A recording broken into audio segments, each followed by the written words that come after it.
Welcome to the hottest real estate topics on the planet, keeping you up to date with all the creative ways to buy and sell real estate without bank qualifying, so anyone can build real income starting today. Here is another great show with Dealmaker Bill and Pete the Rookie.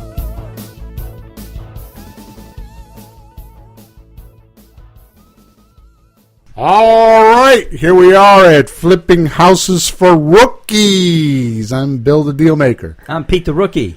I'm Lisa. The Rookette. I got a name. Yeah. Oh, I got a name. I figured it out the other day. You ready? We should have probably done this might in be private. my last podcast, Peter. Scout. We'll call you the No. Scout. You scout out properties. No. See, here's the thing about names. You don't have a choice. Yeah, I do. Just don't answer when people call you Won't Scout. answer. I'll be like, la-di-da-di-da. Too bad I don't know who that is. So we're on episode today. Gotta put the 58? date down here. We're on episode 57. We're getting there, Pete. We're getting there. Where are we getting? Where are we Bill? going? I was going to say, what's the end game? 57. Well, I don't know if there is an end game. What, 250 maybe? Oh, You yeah. can get that far? Oh, yeah. Yeah? What do you think? I think we should put a number on there, then Pete will not be the rookie anymore. Oh, here we Thanks, go. Lisa. Change I didn't even pay Here her. we go. I got my wallet, though. I got some bills in there. Here we go. That's Yeah, right. I mean, how long can you be the rookie? But it's going to ruin the whole title of the show and things. You guys were talking about restaurants and stuff before. You're taking her for lunch now? Is that what the deal is? When I left the room to get my headphones, there was a We deal were talking made? about bands, not we restaurants. get together and we make deals behind your back. So, That's what so it is that what this is group That's right. agreement? We're going to get you to stop being the rookie by group agreement? It's 2-1. 2-1? Yeah. Yeah. Let me tell you something. I've had worse odds than that before on one. All right. So today's show, we're going to call it Amateurs Make No Money. How's that for grammar? Amateurs make no money. Well, that's good grammar. That was It's okay. good grammar. It I is. was going to say, That's that's not wrong. What No. is it? I don't know. If you said- They're always beating me up about my grammar, so No, I figured. he didn't say Bill. Amateurs don't make no money. Don't make don't no make money. no Don't money. do two So you're negatives. okay. Yeah. You're okay. So what do you think about that? Let's just free for all it. Let's jump right in. I Amateurs disagree. make no money. I would say amateurs make money only rarely. Well, Well, I'm not full time at this. I'm part time. very part time lately. Yeah, I made calls yesterday. Oh yeah, first Yeah. time in since before you went on vacation. No, I made calls after vacation. Yeah. No, I'm getting there. So in the last month, you've made 2 afternoons where you make calls. You know, I went on an appointment Saturday. I saw, didn't you? yeah, See? you have an appointment. Oh. Yeah. I'm Yeah, coming. you're I'm right. coming to life slowly.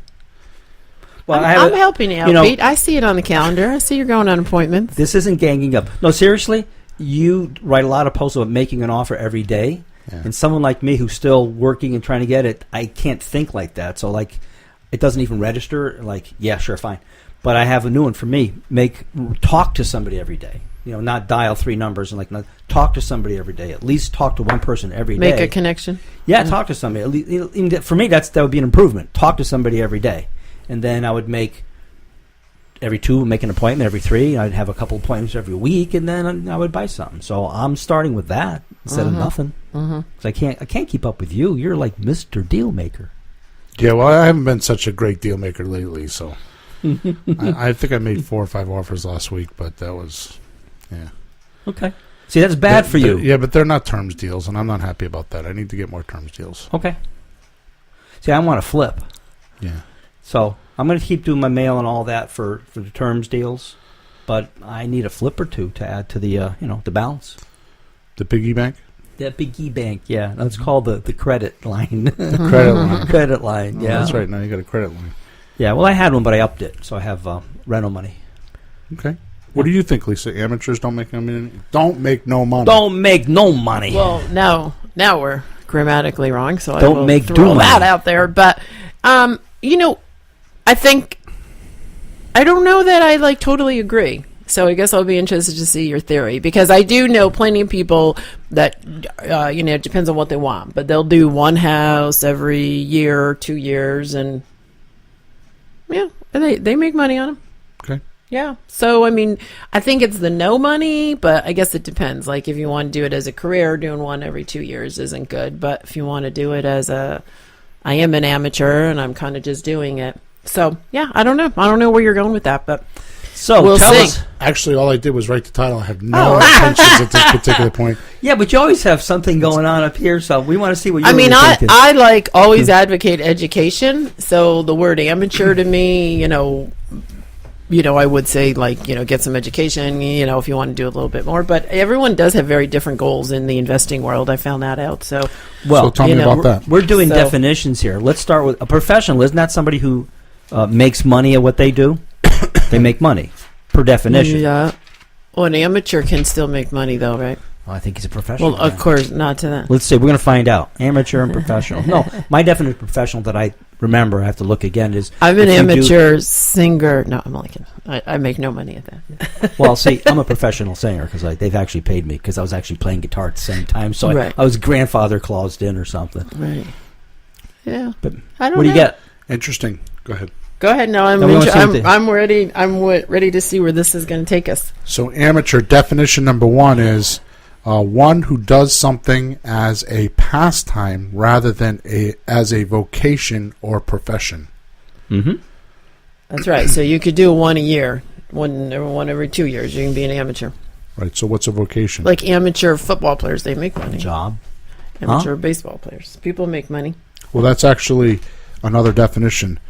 So, definition number 3 is athlete who has never competed for money or earned money through athletic skills. Oh, those are the ones they have to do for. You can't be an Olympic. Somebody They used to be. I think they changed that. Yeah, You couldn't be Olympics if yeah, you you were couldn't be professional. Olympics if you I think made they money. changed that to keep up So I with the think other they have countries. to update that dictionary, Mm-hmm. considering it's the wear and tear on it. This dictionary? Yeah. Oh, some of the old ones Yeah. have really good definitions, Yeah. though. Really correct. That really explain well. Yeah. Yeah. The other ones kind of go in circles. Right. White the opposite of black. Black the opposite of white. Uh huh. Yeah, they do that kind of game. So maybe that definition is why they have semi-pro athletes, Right. Because they can make money, but the amateurs can't. So now what are we looking up here? Vocation? Now I'm looking up vocation, yeah. Isn't that career or job or? Well, just Isn't to that make when you sure. get the week off? Go on vacation? Speaking of, I'm glad you brought that up, Peter. What happened? I was like yesterday, I'm like, Emma's like working, and I'm like on the couch after lunch, and I had a hell of a time going to work after lunch yesterday. So I'm like sitting on the couch and I'm working on my phone. Instead of working on my computer, I'm working on my phone. I'm thinking, what the hell's the matter with me? Like for days, I'm like lazy as hell. You know what I realized? That this week, this 4th of July week, Mm-hmm.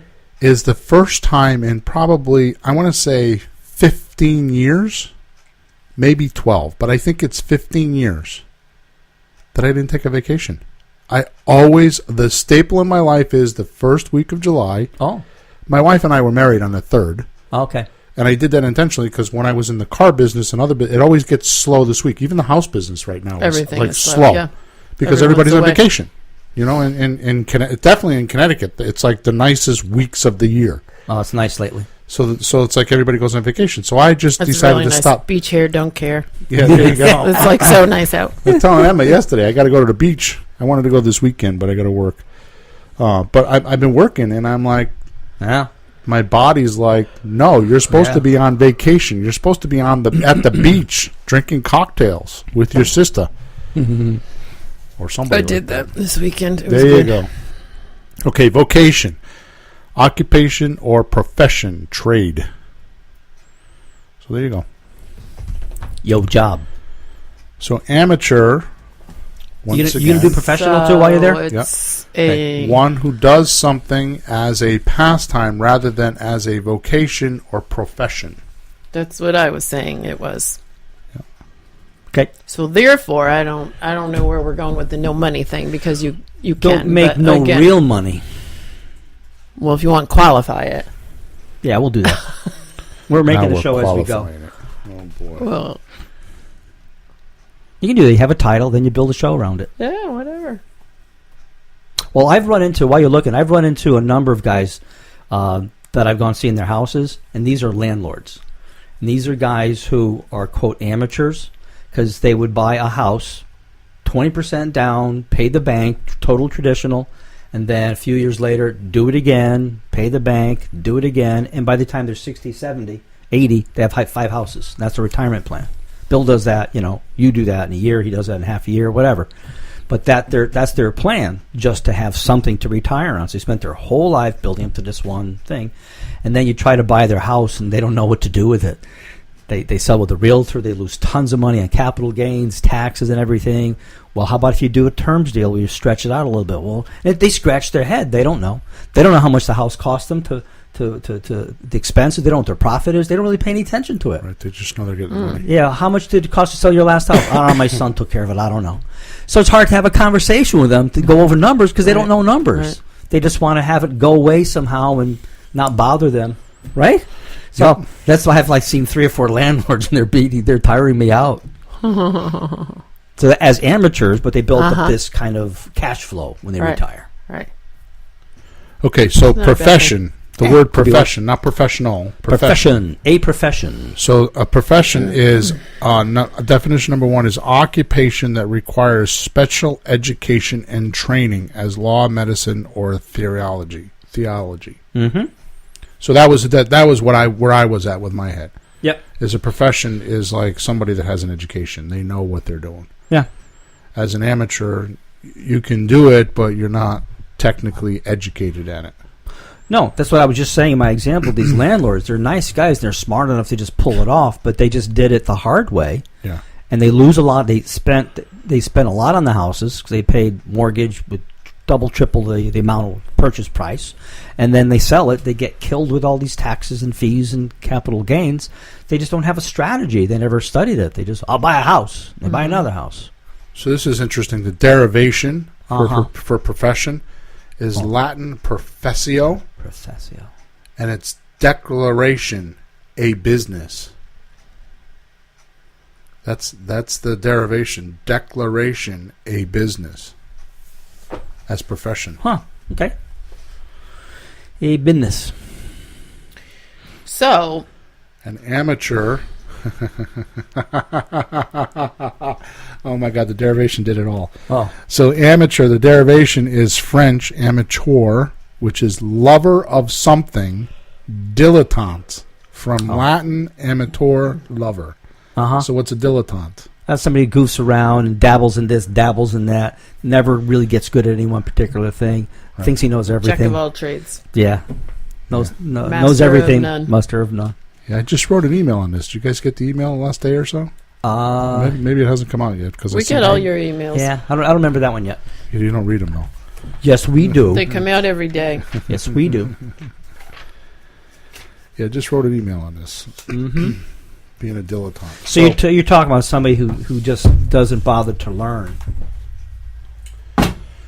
I think the biggest barrier that I have in my life, and this is a complete frustration of mine, is that you don't know what you don't know. Yeah. And so I'll go to meetings or I'll talk to people, and they think they understand it. And I know I do this too on certain subjects. I'm very cautious of it, but I try to. But you don't know what you don't know. If somebody could invent a machine. My father-in-law A told me vending when. machine of knowledge. Yeah, No, just one that goes, you don't know something. You don't know something. Yeah. Because you don't know. That's the whole point. My father-in-law told me when he was 60-something years old, he's like 80 now. Maybe he was almost 70. He told me, he says, I wish I could take something and put it on my mind or on my head or on my brain and suck out all my information and put it on my kid's head. Oh, yes. That would be good. Uh-huh. Because he has a lot of experience. Yep. So what's an education? Gaining of Oh, knowledge. silence. Crickets. I said gaining of knowledge. Okay. Who crickets? We did crickets. So what were you thinking when this title? You really had nothing? No, I was thinking with profession. Profession is a professional is someone that has an education and knows what they're doing and has a whole different level of a topic or subject that most don't have. That's what I was thinking. No, I've talked to people who want to get into real estate or other things. Musicians, they never take lessons. They never learn. They say, boy, your generation learned all this stuff. Well, you just go learn it, And I thought in real estate, like, I just kind of figure out by myself. Oh, my God, this? Right. This isn't an instrument. This is a house and money and moving parts. Oh, no. But they want to learn it themselves, and like they're too good to read a book about it. My thing lately, and I've been doing this my whole life, but it hit me like a ton of bricks about 3 months ago. If you want to be successful, read books by successful people. Pick a topic, read the book. Kid wants to be a basketball professional, read Michael Jordan's book. People don't do that. They read things, watch TV. Read books by successful people. Start with the Bible if you want. Start with philosophy. Start with anything. But something that is real knowledge, something useful. Real estate. There's brilliant people. Because I've learned reading the books. They always talk about people having mentors, a mastermind group, a president, a CEO. They have a table, boardroom. They're not sitting there making it all up on the king has, advisors. Learn from other people. Life's too short to learn it all on your own. You'll die stupid. That's my reason for reading books. My reason for reading books is not just an education, but it's to get other people's viewpoints of when they did it. I think the key is who's done it and how did they handle it when they did it. Yeah. You know what I mean? Because really, at the end of the day, an education is nothing more than application. You have to get into use. If you go to school as an engineer to then build a bridge, let me see you build a bridge. Yeah, that's your test. Not that you can memorize all the words and memorize the textbook and then take a test and get 100. That doesn't mean anything, right? Nope. If I'm going to send my kid to auto mechanic school, I think the test should be: here's a broken car, make it run. Not that he sat down and he scribbled out a bunch of, his memory was good, or he studied for 4 days and memorized everything. Right? So the true test of an education is the actual application. Right? Oh, absolutely. That's my opinion. Do you agree? Yeah. Well, anything you do, if there's something connected to it, that's how I teach. I teach my music, and they have to play the songs. I actually use a CD. They play along with a CD. They have to play with the little CD. I don't care if it's slow or fast. They have to do it. And they go, wow, look, I did it. Right. Play with real songs. But you have to buy a house, sell a house, fix a house, make a deal. You have to do something. So let's open the next can of worms. So if a professional is someone that knows how to do it, then how do you go from being amateur to being professional? I'll let you know. When he's not called the rookie. Yeah, exactly. He's struggling with that. I'm a rookie. I'm just trying to go one notch up. I think it ruins the title of the show, so I'm stuck. So to me, it's a gradient thing, right? So now, and we're profound. We're definitely in the profound pool this morning, but there's different levels of education, right? Like there's elementary school, and then there's middle school, and then there's high school, and then there's college, and then there's an internship. Right. So what comes after rookie? Middle school. Beat the middle school. Semi-pro. Yeah. Remember, we have amateur, semi-pro, pro. Okay, semi-pro. You have to beat the semi-pro. I was trying to do what the journeyman do. Journeyman, apprentice. Master of nothing. I don't know. So there's gradients. Sure. Right. So that's the part where I guess I'm at, because, like Lisa said, you get somebody that's done one house, and they feel like they have an education.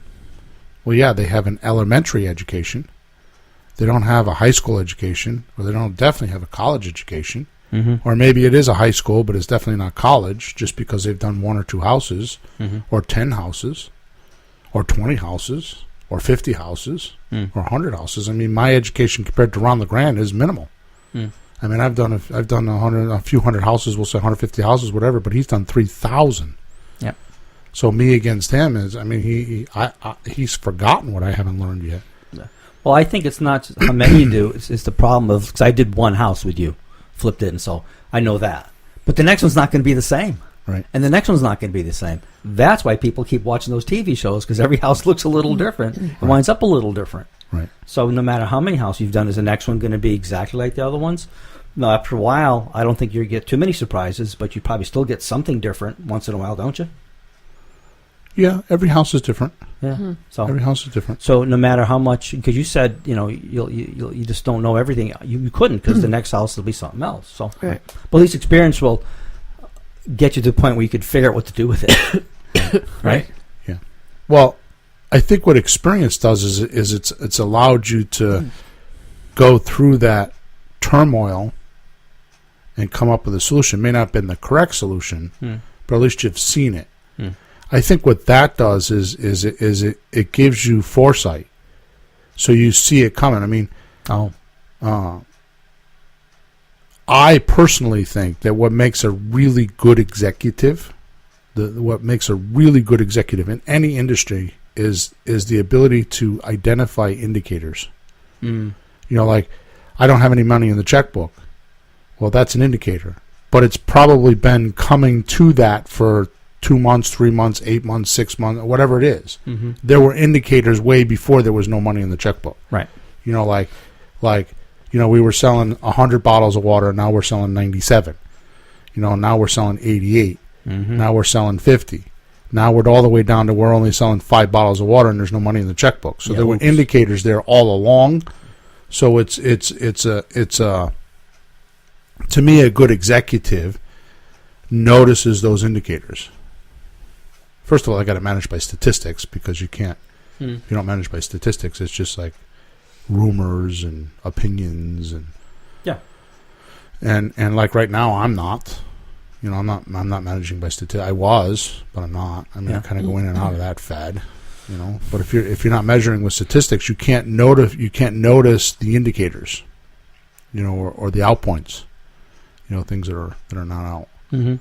Yeah, but I watch you work with your business, and you know, if you sell a house or two, you want to get another one coming in. I'm rampant right now. I mean, I the last 3 or 4 days I haven't been because of the holiday, but I'm rampant because I sold a house, and I'm like, I want to replace it with 2. Yeah, and I'm all over my realtor mostly for the flipping. What I need to do is I need to get some more mail out, and I actually have a couple of ideas of how I think I want to try some new. I want to test some new ways to find acquisition leads. And for some reason, I kind of got it stuck in my noggin that Facebook is a way to do it with the right presentation. Oh, well, you're having success with that. I haven't done it yet. Well, I need to build a presentation. And, You know. But I really do believe that type of a platform, it's will be as good as some of the stuff that we're doing already. But I think social media would be a interesting way to find houses. Definitely should try it. Yeah. So all that takes is just time and money to figure it out. That's all. Yeah, it just takes time and money. Well, are there any books by people who are doing it yet? I don't know of anybody that's doing it. So I've been on the horn with Philip from Texas. Yeah. And him and I have been kind of talking about it. Not as much as I want to talk about it, because I just haven't been. Anyways, I'm just doing whatever. Is vacation almost over? No. No. No, I don't think it's going to actually end until I actually go to the beach. So I was thinking this morning, I just need to do that and get it out of my system, because otherwise every day I'm going to think I need to go to the beach. No, you're right about that. I had to get away from my vacation, but it's over already, so I have a new plan. I need to have more fun the rest of the weeks of the year, not just once a year. We have to squeeze a few in once in a while. Bill, I'm feeling a trip to Block Island. Oh, that would be fun. Absolutely. Ferry boat. High-speed ferry boat, not that slow, ugly thing, the fast one, Zoom. Yeah. Well, you were on a boat this weekend, right? No, this was not a boat. No, not a boat. It wasn't on a boat weekend. What beach do you go to? That was a bar. I was down. We actually we're just down at the beginning part where Misquamicut is, where the Andrea is down that way. That's where I was going to go, Misquamicut. Misquamicut, Rhode Island. I won't. Yeah, I'm going to go to Misquamicut proper, but the beginning part of it. Yep. Yeah. So it was busy. Do you have a condo or a cottage or something? No, just went to the beach. No. How much did it cost for parking? It's like $10 or $12 now. No, it's 10 to 20. It goes up to 20. No, it was 30. $30 to 25 park for or the 30 day? or something like that. Go down the other end. It's 10 or 20. I get it for 10 usually. Yeah. It's getting way more expensive. But $30. That'll thwart me from wanting to go to the beach for the day, because I go for 4 hours. $30. Well, it's not per hour. Oh yeah, just a short. It is when you only use it per hour. Yeah, yeah, When the guy takes the $30, he doesn't say, "How long are you going to be here for, Bill?" yeah. He takes the $30. Yeah, it's gone. Now go further down the road. It's a little less. Where down East Beach, Blue Shutters? No, and just those? down the road. There's parking after. Now, if you go to Musqueamish, you get to the main road. You go left. You go right. You go left. Left. There's the State Beach, and past that, there's a few more places. Yeah, I don't. The State Beach isn't my favorite one, but anyway. No, after I'll that. usually- After yeah. that. I lived there for one summer. So. You did? Yeah. Yep. Yeah. Oh, with the house band on the beach. Oh boy. Oh yeah, that was fun times. Oh boy. Yep, had a little cottage, and people would crash. It'd be 20 people in a room. Right. Sure. All right, so let's get back to the show. Enough. Oh, about there's the a show. beach. Yeah. Oh. Yeah.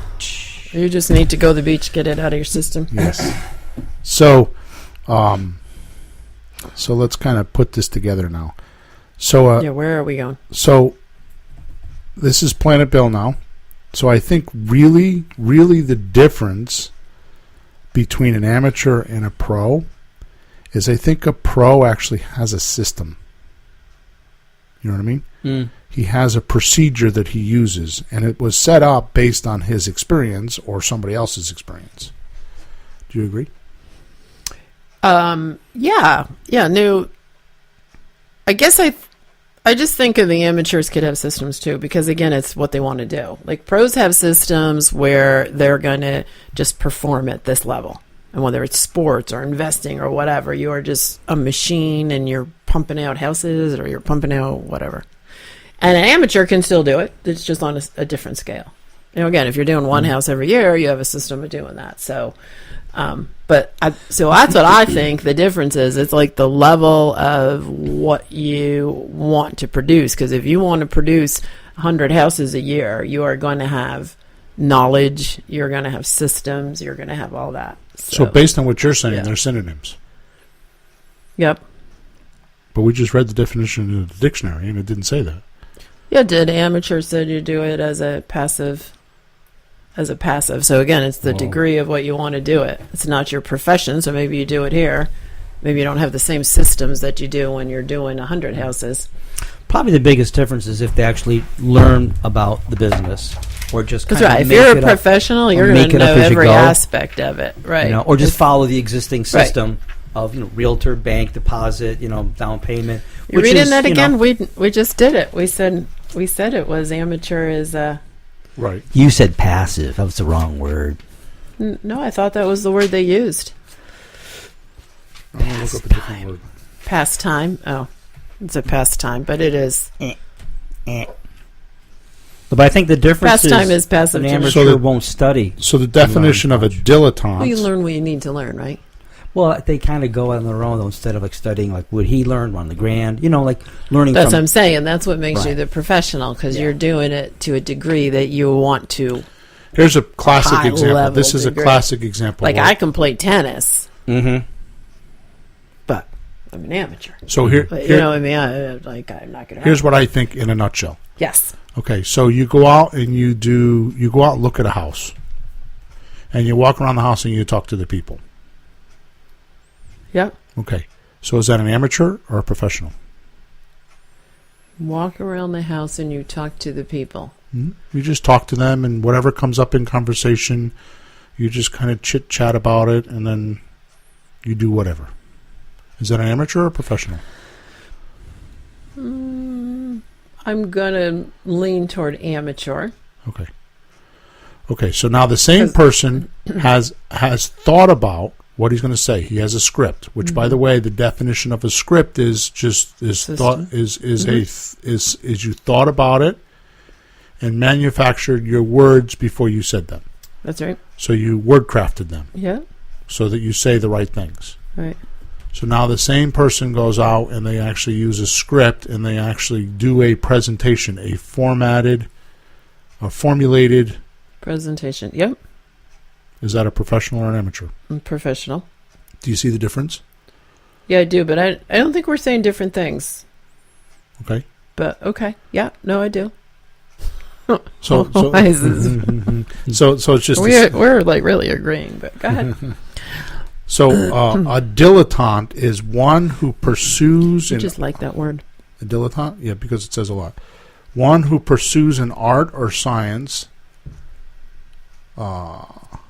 superficially or merely for amusement, a dabbler.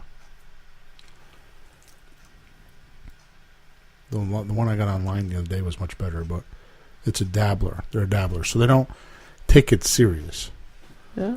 See, that's where I feel like an amateur. An amateur, if it gets a little bit rough, they duck. You know, if they just do one house, it's not that important to them. I mean, one house is important to them. Yeah. Yeah, I don't think we're disagreeing. I think we're saying you do one, it's what you want to do, and you're just, know, you're going to... But to your point, an amateur could buy a house and sell it and make money. Yeah. That is valid. That is valid. But most people that I talk to don't want to make money. Money is they say they want to make money, but that's not what they really mean. What they want is they want freedom. They want to be able to come and go as they please, which all of us in this room does. We all do that. Admit it. That's the reason. I mean, maybe I'm wrong, because sometimes you say things I'm not sure where they come from. But why do you do this? What's the main reason why you do this? Yeah, I mean, I would say one of my big drivers is lifestyle. So there's days where you don't have to work. I mean, you will, right. But there are days where, I mean, like... I don't know where those days are anymore, but yeah. But I mean, seriously, think about it. If we decided that on Friday we all wanted to go do something... Yeah, you can do it. Yeah. We could pull it off. Right. It wouldn't affect our businesses majorly. Now, can you do that for weeks on end? I don't think so. No.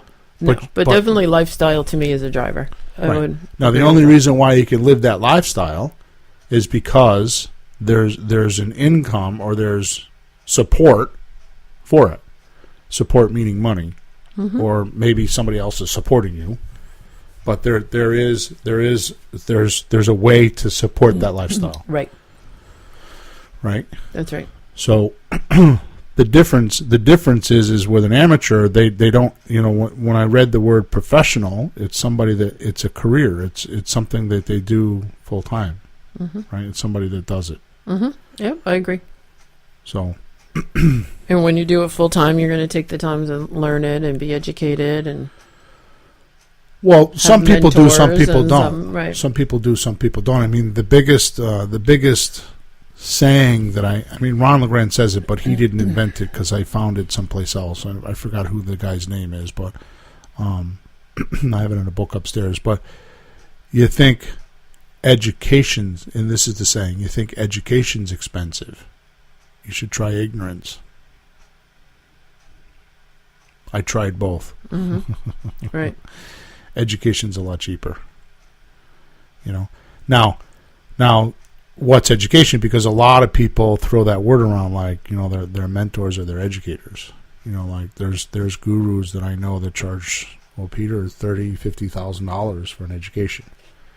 And we have, out of my coaching, in my private coaching group, I bet you 30%, 25 or 30% of them have been to those groups and didn't buy a house. No, I'm not saying everybody's like that. Well, I was going to say, I know quite a few of us that have bought many houses with some of those educations. So, yeah. But education is actually key. I'm a pretty big proponent of it. So, right. But it's like anything else. So many people do things, and you have a certain percent that take off with it, and a certain percent that don't. So, right. Yeah, but you think spending that kind of money? Yeah.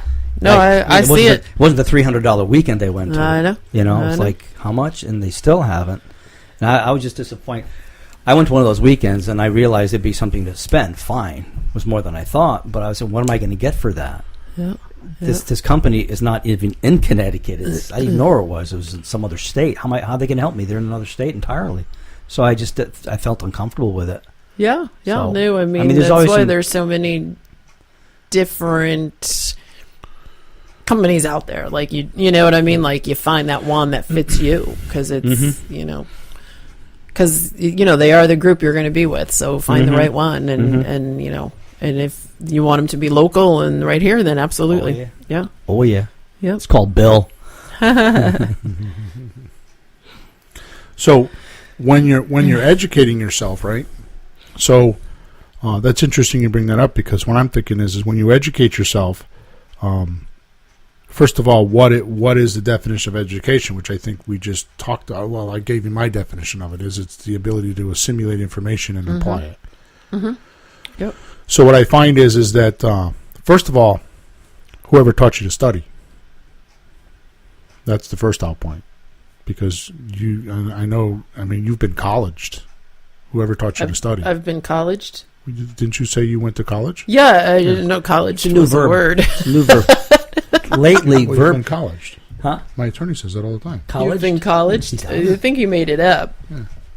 I think it means like schooled, maybe, but maybe that Yeah, is real. but that's a Maybe you noun can look too. it up. School is a noun. Schooled. Schooled. College. You've been colleged. schooled, colleged. Nursery school. The point is that Yes, we've been colleged. whoever taught have you you to all study. been colleged? I have not been colleged. Nobody teaches you to study, right? They teach you to memorize stuff, but they don't teach you to study. I mean, I went to Yeah, high school I and don't nobody know. ever taught me how to study, right? So there's the first thing that you got to find out is how do you study, Right. right? So but that's a whole other topic for another show. Blah blah Yeah, blah. We're not yeah, here yeah, for yeah. that. But then We're not here to teach how that to means study. if it's not educated on how to study, then everybody does it differently, That's exactly right. right? I mean, it's like And everybody also learns differently. Yeah. Like there's actually theory So- around so- that. so you the- know. We'll have so the truth. not really. So the There you truth. That's what they say when they don't know how to teach you in the first place the right way. But I can't go further than that today. It's too long. So the truth of the matter is You guys that are very contrarian today. Yeah. evidently, yeah. We have to be out of the box. There's a box, and I can't find the box anymore. So All so right, the anyway. so the point is that if each person learns differently, then the real problem is when you get stuck, what kind of support do you have? Yes, that's actually important. So that's why all these different systems have different ways to do it, Yeah. right? Yeah. Because it's really when you're looking to get an education, what you're really looking for is you have your own way of studying. Right. You haven't noticed that you have your own way of studying, and you haven't even isolated, this is how I study, right? Some do, some don't. But more importantly, what kind of support system you have when you stumble on something and you don't get it, or you don't get it and don't even know you don't get it, and you skip a gradient and move on to the next thing, and then don't understand why it's not working. Because you misduplicated or didn't understand the thing earlier, the sequence earlier, Yep. and now you moved on thinking you know it. And if you don't have someone that's already been through it and says, wait a minute, back up, whoa, what was that? You know, if you're doing something incorrect or there's an out point or there's something not right, okay, then what happens is you don't even know you don't even know you didn't know it, Right. right? Don't know what you don't know. Back one to of- that problem. One of the things that Full circle. I have had a lot of trouble articulating is this thought that I have, which is a lot of people, because, between the podcast and my live meetings, and I mean, us, now with you, I mean, we meet people. People come into the meetups. Well, definitely. I mean, I this morning I sat down for half an hour and just answered support tickets. In some weeks they're more than others, but it's interesting to hear some of the questions and some of the things that happen, right? So what I realize is a lot of people think that they need a mental education. They need a mental education. And God, I struggle with that so much, because you don't need a mental education. You don't need to spend. What do you need You by mean that? mental versus practical? Yeah. Like hands-on? Oh, yeah. Well, learn. you just need to learn, learn memorize most of it words hands-on. and and just kind of like you need to study. You need to watch this. Like, for example, our seven offers, or my 7 offers, right? You need to study them. No, what you need to do is you need to sit in a house and make those offers and screw it up. But isn't that just somebody, including me, who's a little uncomfortable doing it? It's because you're an amateur. Yeah. But I mean, that's why somebody would just keep... Which is why we go back to which Yeah. is why I was kind of hammering Lisa, because that's the difference between an amateur and a professional. Yeah. Because an amateur will feel uncomfortable. They don't have scripted words. They don't know what to expect. Mm-hmm. The reason why you're nervous is because you don't know, you're not comfortable with objection, stalls, or resistance. So if they say, I need to talk to my lawyer, you don't know how to respond to that. Mm-hmm. So having rebuttals or being able to handle rebuttals on any sales cycle is the stress in the sales cycle. Mm. So the only stress you have in a sales cycle is no rebuttal answers or persuasive answers for the rebuttals. Right. So that's an amateur. Mm-hmm. That's exactly my point. So they keep reading instead of going out. So they feel like that. Well, they don't even know that that's what their problem is. They don't even get that that's what their problem is, because so many people in the society are like, I don't want to be a salesman. Like, salesmen are bad people. Oh, yeah. I'm going to tell you some of the best things that ever happened to me in life happened to me because of a salesman, because somebody convinced me that it was better for me. Mm-hmm. And it was my reaction or my ill reaction that made the decision. Yeah. You know what I mean? We were talking about, I bought a new iPhone 7 Plus, and I was kind of bitching about it this morning. But this, I'm telling you, if it wasn't for that salesman on Tuesday morning for 2 hours, I wouldn't have bought the phone. 2 hours. Well, they got to set it up and all that kind of stuff. Yikes. Oh, yeah. When you actually purchased. Okay. It wasn't just 2 hours. I was going to say, it wasn't 2 hours of sales hammering pitch, Bill. good That Lord. ain't going to happen. Like, you can't sell a No, salesman. honestly, he was a good salesman because I was not going to buy the phone, and it wasn't even because any other reason. It's just that I had these fixed ideas, and some of them were not true. I mean, it was actually some false data. It was things that I thought was correct, and they weren't correct.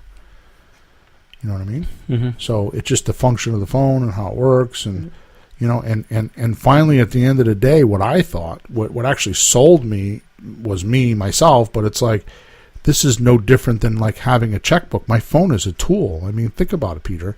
How many times? I mean, we use it. We use it. I mean, when we go out and do a call, we use it to. I mean, we've used it for comps.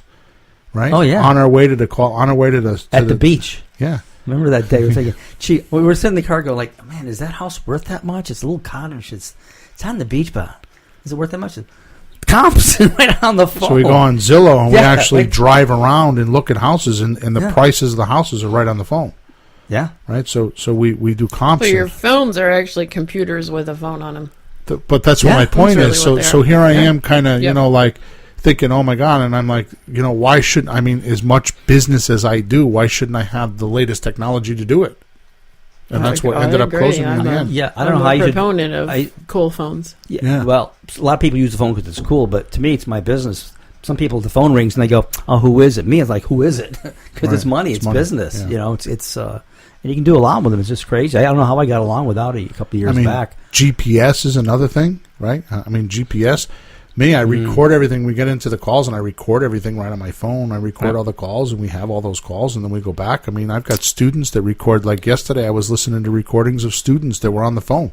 They're recording themselves, and I'm listening to them. Yep. Right? And the littlest things, like I was listening to one student yesterday, the littlest things. Like, for example, I was listening to this call, and he was good with his acknowledgments and his stuff, right? What's that? So the littlest things. Is my computer in there? I don't Something know. in your other but office something to be able is to base is something talking, or another. talking. So Okay. he said, don't worry about It it. came to life. So the littlest things. It wasn't a fire alarm, so we're good. I hope there's no fire alarm. We would have. So the point is that I'm listening to this call, and it's exactly what I'm talking about, the difference between an amateur and a pro, because I'm listening to this call, and I couldn't figure out like what's wrong. I mean, he sounds okay. He's acknowledging her, and then all of a sudden it like hit me in the forehead. She actually said to him, the seller said to him, "Well, don't you want to know about the house?" And then she said, "Well, let me tell you about this." And then she said, "Well, let me tell you about that." And she was completely, utterly controlling the communication. Oh. He wasn't. Mm-hmm. And then I went a little bit further in my head. I hung up, and I'm like going down the road, and I'm smoking my cigar, and I'm thinking, what's the matter with that call? And then all of a sudden it dawned on me. it was because he wasn't using the prospect suspect form. He was not asking the questions, and he was not just doing the script. Oh, was that a phone? He was on the phone with He was on the phone. Okay. You know? Wow. It sounds so simple, but it literally took a little bit of, because I had to figure it out. You know? And I'm being 1,000% arrogant here, and I'm totally fine with it, because I'm telling you the amount of work that went into it. I deserve to be arrogant. I mean, you do over 3,000 offers. There are certain sentences, you hear me say them. There are certain sentences that they're not just willy-nilly sentences. We actually tested them. We tested them and tested them. I had a coach. I told you I had a coach that I paid $10,000 to, and we would for over a year, and we tested all these questions. We would script them. And I would go answer them. And what made me hang on to these questions is that when I asked these questions, at the end of the day, they got a result.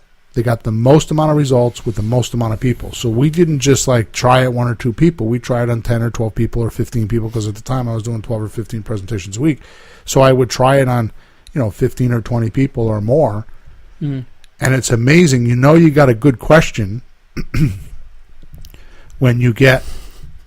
Was that a sneeze? God bless you. I was trying to sneeze. Oh, just go over there. Go behind the camera. You stopped it. Good job. I do. I can stop sneezes. Not easy. My head's about to explode. I can't stop. So all my point is that a good question derives at a result. And when you ask that same question to many people and it gives you the same answer or the same result, then you know it's the right question. Yeah. So... I've shared them on this podcast. I've shared them and I stopped sharing them. You want to know why? Because they're not appreciated. Some people just don't get it. They don't even know how much research and study went into those questions to get those results. Well, that's sad, because I've seen you do it in a house, and it's a bomb, all of them. Yeah. And I almost, at first, I couldn't tell when you were doing it. Like a good bomb. Like a good bomb, yeah. I was gonna say bombs are usually like... Yeah, it worked like a bomb. Worked like a bomb. Like a charm. But, after being in a few houses, I hear, he said, that's a line. But it's not a line. It's what you really need to ask somebody, because it's really what they need to think in their head. You have to take all this stuff going on in somebody's head and get it squished down to, like, the bottom line. So when you ask the right question, it just gets to the point. And you're there. The amazing thing that I didn't even know I was doing, because I've had enough people in houses with me, and it's the same theme over and over again, is that it's conversational. Yeah, that's why I took I didn't notice it the first few times. Yeah. It's conversational. Jesse calls it colloquial. Oh. Which is the same thing. Colloquial like means local conversation. Local conversation. That's how we talk around here. Yeah. Y'all. Right. So, but it's just conversation.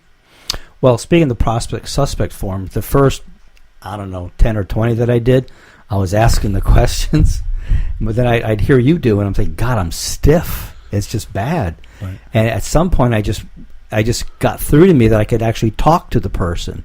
So I know I can talk to them now. I'm not saying I'm the best at it, but I can actually have a conversation and laugh on the phone with them. They'll say something to me, but I'm getting all my questions answered.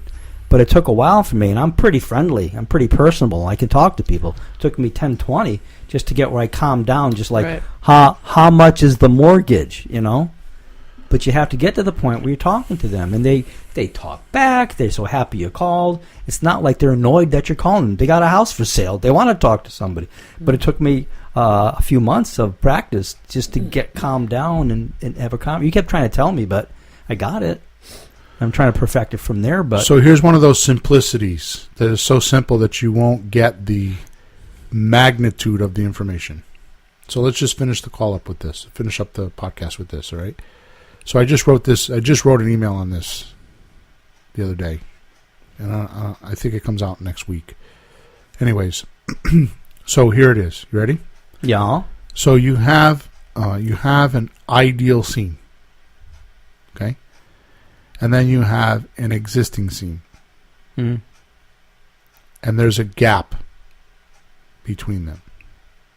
Does that make sense? Does that make sense? Mm-hmm. Okay. So the example I gave in the email was this. You have a seller that has equity in their house. or so they think. Yeah. Okay. In most cases, in our cases, when we're talking terms, right? Now, there are some cases, like in a slot deal, where they're over-leveraged and that kind of stuff, and they don't have equity. They just want debt relief. I'm not talking about the debt relief people. I'm just talking about your regular subject to people, owner financing, lease options, those kind of deals. Mm-hmm. They have a property that has equity in it. Okay? Something happened in life. 98% of the time, something happened in life. Some incident or some decision or something happened to cause them to want to have cash. So they think that their house is like the savings and loans bank down the street, where they can just go down to the teller and say, "I'll take out $30,000, please." Mm-hmm. So they think it's like a savings account or an ATM machine, right? I mean, I have people that I know that were very close to me that use their house as an ATM machine. They would rack up their credit cards, can't pay the credit cards, they would refinance the house. Did it 2 or 3 times. And then next thing you know, there's no more equity in the house because they take it out. It was an ATM machine. Yep. Okay? So here you have this person that's sitting in front of you, and the ideal scene is I get my cash. It's locked up. It's locked up in this house right now in its equity, and I'm looking to figure out how to get it as much as possible. I mean, as quick as possible. Does that make sense? They want more money out of the house. No, they feel like there's equity in the house. Mm. However, they came to that conclusion. Okay. And I'm not even saying that it's correct. They feel like there's equity in the house. Well, everybody hopes there is. and they're looking to free up that equity and turn it into cash. So that is their ideal scene. That is what they want. Yeah. That's what would be perfect for them. Mm-hmm. Okay? Now here you are sitting across from them in the current situation. And you're thinking, it's not going to go like that. Mm. And they're not going to like it. Well, they don't even know what they don't know. No, but they're not going to. They're not going to like it when they know it. Yeah. Was that? They're not going to like it when they know That's it. right. So so here's the difference between an amateur and a professional. Is first of all, you recognize that this is going on in front of your face. It's like right under your nose. So here you are sitting in front of somebody, and you're recognizing the fact that they have equity in their house and they want to turn it into cash. Right? Sure. Agreed? Oh, sure. Some, for whatever reason. Mm-hmm. So usually I divert first of all, because I know that. So first thing I do is I divert with, well, what do you need the cash for? That's the first thing I want to know. Because why all of a sudden would you have this landlord that you're talking about that has had houses for 40 years, and now all of a sudden he wants to sell them? Mm-hmm. Because they're producing cash. So first of all, the one guy that we were in a house, I forgot which house it was, but he wanted to retire. Mm-hmm. Okay, so what does that mean? See, I get too profound with this stuff because I've done it so many times that to me it's like an epicenter. It's like a flag. It's this big red flag that just came out because he says, "I want to retire." Yeah. Why? So what that means to me is that he does retirement. Well, first of all, vacation to me means going away and having no responsibility. Mm-hmm. That's a vacation to me. You can go away and do whatever you want, have no responsibility. To me, that's a vacation. Yep. So when you say retire, it's something similar to that. So basically when he says, I want to retire, it means to me, I still want the money, but I don't want the responsibility. Right. So when he says, I want to retire, that's what registered in my head. Mm-hmm. Okay? So what am I going to do with that? So I either dig into it and say, okay, well, what happened? Scan back and tell me what happened. In your mind, like what made this decision. And then you find out, well, my wife wants to move to North Carolina. Yeah. And she's retiring next year and told me that we're moving to North Carolina. So in other words, get rid of all your shit, do what you got to do, because in 1 year when I retire, we are moving to North Carolina. So his choice is either get divorced after 50 years or do what his wife wants. You see? Sure. See how that unwound? You were in the house when that happened, so you saw how it unwound. He wants, people think they get They ask a question, they get an answer, they think it's over. That's just the beginning. Sometimes. Well, if the question is answered correctly, then fine. Yeah, but something like that, it's just a little too generic, and there's a lot more story behind it. And you're good at finding what's... So I think I'm good at finding, and then I find I'm only halfway to the end, and I'm not at the end. And if you don't get to the bottom, you ain't there. Right. So I'm working on that part. So in this particular case, when we make the offer, we have to make the offer based on his ideal scene, which is, I moved to North Carolina. I still want to be in... I love what I do. I don't want to move, but my wife is making... He's not saying this, but my wife is making me move. So how do I do this? So if you can come up with a clever idea on how to do that, then you get a deal. And on his timeline, too. Yeah.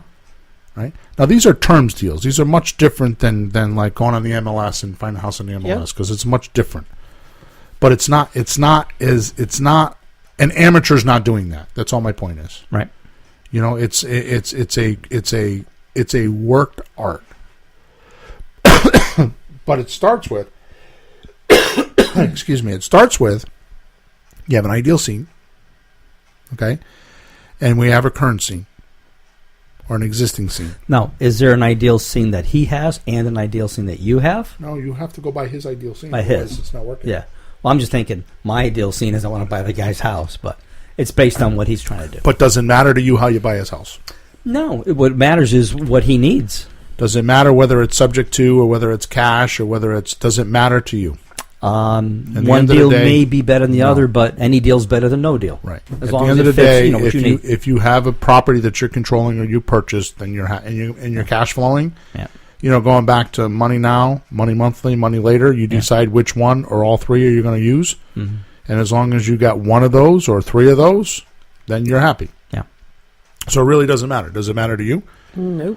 As long as you got one. So money now, money monthly, or money later. As long as you got one of those in the mix, you're happy, right? Yep. I know I am. The trick is to do enough of those so that you can sustain your lifestyle. Mm-hmm. Right? So the important thing, and it's so easy to forget, is there's an ideal scene, or what does he really want, and there's a current scene. Now your job, your entire job, the entire purpose of your existence is, in this situation, is to build a bridge between where he is and where he's got to go. You got to build a bridge from where he is. First of all, you got to recognize, you know, what are they saying? AA, yes, I'm an alcoholic. Right? I mean, sorry, I didn't mean that to be offensive. I just mean that's like the first rule is that you say face up to whatever. You have to say, okay, this is where I'm at. Yeah. So the first thing you got to do in your presentation is get him to see this is where you're at. Right? When you're doing your offer, this is where you're at. Because otherwise, what happens? He thinks he's got, you know, $80,000 worth of equity, and you know the cost to sell is like you know, probably $30,000 of that. So he's only got $50,000 worth of equity, or whatever the numbers are. But you're not on the same page. Nope. And they never think of it. As we say in the car business, you're so far apart, we need a travel agency. You know what I mean? You need somebody to put the gap together. That's your job. Oh. So when you're in the house and you're making a presentation, that's your job, is to build that bridge, to take him from his current environment and get him to where he wants to go. You know what that makes me think of?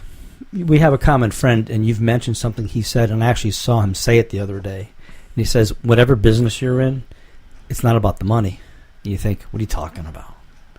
But he says, no, you've got to think of how you're helping the other person, how you're getting the job done to help that person. And that's hard when you think, I want to do real estate, I need money. You know, I need money, so I'll do real estate because there's probably money there. But you have to turn it into, how can I help this person? Right. And if you do, you do make the money. Right. But it's a total different point of view. And I'm pretty sure the person can perceive that. And I'm trying to think harder on that. 'Cause I'm thinking, like, you get the prospect suspect form, you do all the numbers, you play with numbers, but at the end, you have to talk to the person. Well, you said when you were in Bahamas, you talked to the timeshare guys, right? Yeah. And they had it all laid out and all looked good, Yeah. but you're like, I don't know these guys. Yeah. So you didn't do it. Yep. Because you didn't have enough evidence that they were going to produce that product for you. Yeah. right? Yeah, it looked good on paper, but I didn't feel comfortable with knowing how it would really play out in the long run. Now, if they were true professionals, they would have perceived that, or they would have known that somebody would have that objection, Yeah. and they would have had you on the phone with some of their other clients talking to you about how they did it, or some videos or some evidence Yeah. that it was correct. Mm-hmm. And you would have probably bought. Yeah. I chose to hold off and do my own research and find out what it looked like in the long run because I didn't feel comfortable with them. And it made me think, what's it like for us to go in a house and it's not like a $10,000 timeshare type place. It's like $100,000, $200,000 house. Right. So how are they supposed to feel when me, you, somebody just walks in, hey, you know? And a lot of times they seem comfortable to work with us, but I realize you have to make them feel confident. So be careful what you're saying there because that's not 100% true. What? That's only true on terms deals when they have to live with you for more than 12 months. If Yeah. you have a cash offer like what we do, you come to the Yep. table, you make an offer, it's $78,000. What do you have to do to prove to them you're right? Well, not as much, but you What do you still have to do? What's be. the one thing you got to do to prove to them that you're right? Bring the $78,000 to the closing table. Oh, yeah, you just have to execute. It's just the money. Yeah. So yeah. if they're going But on to the day that they're deciding it, they don't really have. Yeah, they don't know you. They just no, that's right. you just have to give them some But credibility. in their head, they yes. only have 30 days to dink around with right. you. That's right. That they, so subconsciously they're saying, well, I got 30 days to see if she's right. Right. But at the end of the day, you're going to prove yourself because you're going to show up to the closing table with $78,000 and they're going to get what they want right. or whatever the number That's is. exactly right. So that's a whole different presentation. So when you're buying houses in that scenario, it's much more, and I don't take offenses, much more amateurist. Uh-huh. When Well, it's pretty cut and dry. When you're buying houses on terms and you're actually living with them and asking them to finance you for 5 years or 7 years, it's a whole different process. Right. There's a lot of technology that goes into that. Yep. A lot of salesmanship skills. And I'm not even saying that you need to, it's not like you have to be some genius to do this. I mean, I'm not even saying that. You just need to do it enough times and you should be scripted. You Right. should have some sort of a script. You just can't go in and shoot from the lip. Right. You know, a lot of guys, they talk about shooting from the hip, shoot from the lip. You can't just do that. You have to be constructed. You have to know what to say and how to say it because technically you're marrying these people for 3, 5, 10, 15 years. Right? And right. of course, once you get past the first year and prove to them you're going to pay them every month and you're going to do what you say you're going to do, then it's a whole different ballgame. Right. And That's once right. you do that, they rave about you, about how great you are because you gave them what they wanted. Right. Exactly. So when we make offers like on free and clear houses, and I talk about the reward has to be much higher than the risk. So like on a free and clear house, it's a $200,000 house, and you're offering them $240,000. They feel like the reward is worth the risk. So the presentation has to go in a manner that they completely understand that the risk is much lower than the reward.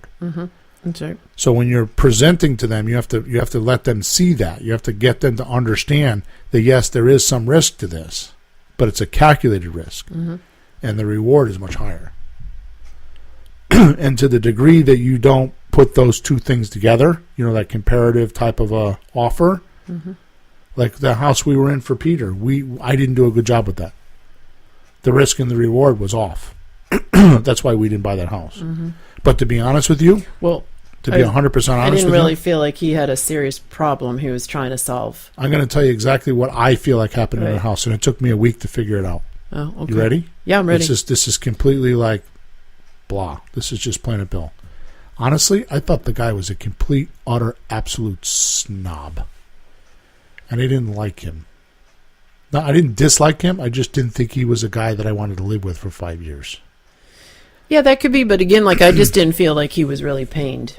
You know Okay. what I mean? He sort of was like, "I'm so busy, I'm never in my house. Why do I have it?" But that's not a real problem. You know what I mean? Okay, so let's talk about And that so for a second. maybe he came across snobbed. It's probably a combination of both because he didn't really have an issue, Okay. a big one. So if I have low intention to buy a house, what do you think is going to happen? You have low intention, so I mean, your whole presentation is going to be Weak. very different. Right. Okay. Yeah. If I have high intention, Right. what's going to happen? Yeah, you're going to go for it. So I get what you're saying with the pain, Yeah. but if I had higher intention or more intention to buy that house, I could have probably got to that point. That's all yeah. I'm saying. Yeah, you could. That's all maybe. I'm saying. Yeah. I don't know that I would have bought the house I or don't not, know, but right. I could have tried more. I Right. could have tried harder. Yes. I that's could have definitely put probably more true. into it. I didn't.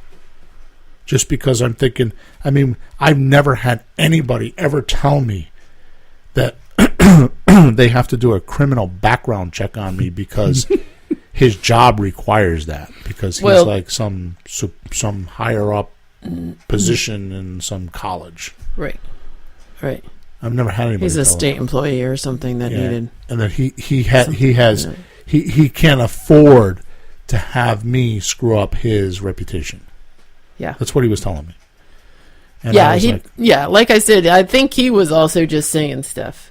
Yeah. I mean, honestly, I don't think he really wanted to sell it that way. You know what I mean? He's your classic, I'm going to sell it with a realtor kind of Right. thing. Like it just, so I think the combination of two, it was just, he was intrigued to hear it because it was something new to him, but I don't think he Right. was at all interested and he, right. so, but yeah, no, I agree. It wasn't a bad meeting. It just wasn't It was fine. like But a kumbaya meeting. Yeah.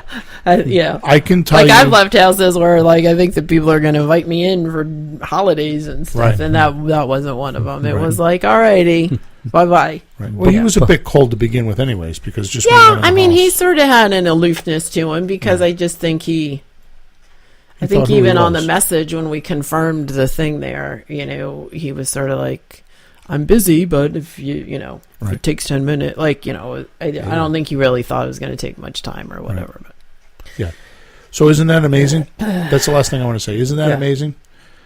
When a seller calls you up, he wants to give you 10 minutes to look at your house and make a Yeah. decision. yeah, But if they want to buy your house, it's a whole different story. right. So I'll ask them, so when you bought this house, did you buy it in 10 minutes? Yeah, And he'll say no. Well, I need to have the same respect that you had. right. I I need think to they figure it think out. it's like a showing, like Yeah. like an open house where you like walk Right. through it and. Right. Because I've had people when I call them on the phone, they're like, "Well, what's your offer?" I'm like, "Well, we haven't. You've done nothing but give me the address and whatever." And they want So you just need to it's kind turn of that interesting. around. You need Yeah, to turn that around and say, well, when you bought your house, did you buy it over the telephone? Right. But today's society with companies like Walmart, where you can just go online, figure out what you want to buy, and then walk in the store and have no assistance at all and just pay the money and walk Right. away. Right. Our society's ingrained with that. Yeah. You Yeah. Well, for commodities, it's good enough Boxes for a keep house. boxes keep appearing at my house. My Yeah, son. the front door. Cha-ching, UPS, cha-ching, cha-ching, cha-ching, Amazon. cha-ching, cha-ching. Ooh, that reminds me. UPS guy dropped something off yesterday, and I saw him, and I didn't go get it. Uh-oh. They like knock on the door and they run like. Yeah. Well, you like Like if you might knock on the open it. door. Yeah. My $1,200 guitar get put at the door, and the guy just drove away. I said, "What was that?" And he left it in front of the house. I swear to God, a few years ago. But I just ring the bell.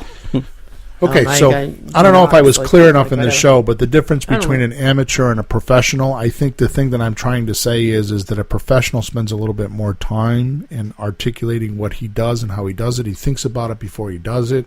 There's actually a system in a way and a pattern in which he uses. I think that's more like it, not system. There's more of a pattern that he uses or she uses, and that it's a little bit more calculated. And I Which think is really a system. I think you're right saying system. I think that's a valid, word. Use. And an amateur is just someone that doesn't have that sorted out or that worked out. And probably a majority of this pattern or system that you're using can be taught to you. I mean, we teach it, right? I teach it. Mm-hmm. Okay, not everybody follows it the way it's supposed to be followed, which is an out point within itself. Because I mean, if I tested it and I've already done it, then why would you change it? Mm-hmm. But that's another conversation. And where the amateur is going to have less fallback on that stuff. Mm-hmm. Okay, so what gets you from an amateur to a professional is to just do it, and then have somebody that's there to help you unwind it if you screw it up. Right, which is when you're selecting a mentor, that's the right way to select a mentor. Is he there to is there a safety net there to catch you if you fall? Mm-hmm. Right, and that's how you should pick the right mentor. Whoever that may be, that's my way of choosing a mentor. Is wondering if it's 8 o'clock at night and I'm in a house and I need to make a decision, what am I going to do? I can't wait till Monday night to do my call because it's Thursday night because I need an answer right now. Is your mentor there, ready for you and available? Mm-hmm. Right, makes a big difference. Mm-hmm. Yeah. Okay, any questions? No, it's good. Sounds Yeah. good. I had no idea where we were going with this. It but was here we are. circuitous. Circuitous. Yeah, a little bit like this. Look that word up. It's like a circuit. You've got the It's like circuits. You've got the Goes around. dictionary. like electronic circuits. Yeah. Okay. All right, good. So if you need information or have any questions about the show, you can send a support ticket into info@flippinghouses.club. If you're looking for a very inexpensive way to get mentoring, we do it on Facebook, and we have a bunch of training there. You can go to flippinghouses.club/coaching101. It's $67 a month, and for this month and next month, we have a special that we are going to allow you into the group for $1 for 30 days, so you can test it out, see how we do. We practice what we preach. We want people to come test us out before they get involved with us. So for $1, you can get 30 days worth of coaching, and there's a bunch of videos in there and a bunch of training in there on. Mostly the Facebook page is how to get leads calling you and how to get your mail going and how to do the prospect suspect form, and there's some stuff in there about how to make the deals, but that's a different module. That's usually in the advanced coaching.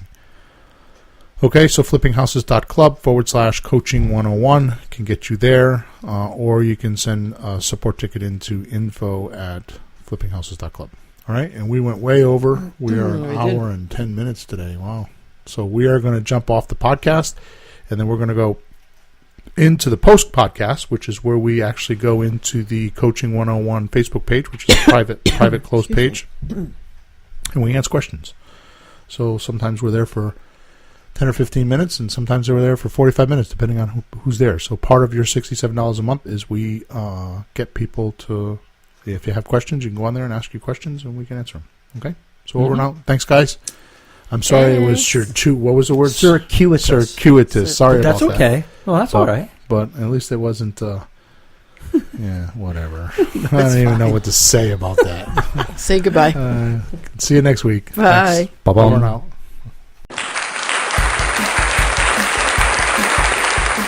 Thanks for tuning in to the hottest real estate topics on the planet with Bill and Pete. If you want to continue learning how to buy and sell real estate without money or credit, head over to flippinghouses.club for some cutting-edge real estate wealth tools. Or contact us at info@flippinghouses.club.